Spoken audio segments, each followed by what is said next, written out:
Hola, buenas tardes, ¿cómo estás? Bien, ¿y tú?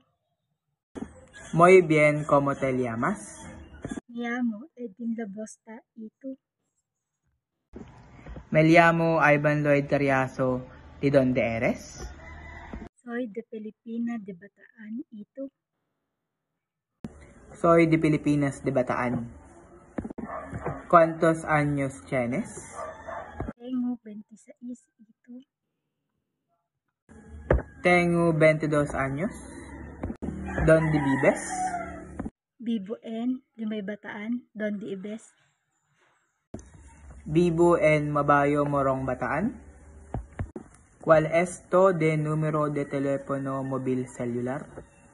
Mi número de móvil es 0930332029.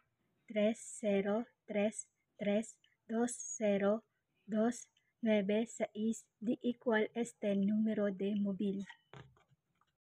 Mi número de teléfono es 090785348464. Sí, muchas gracias. Adiós.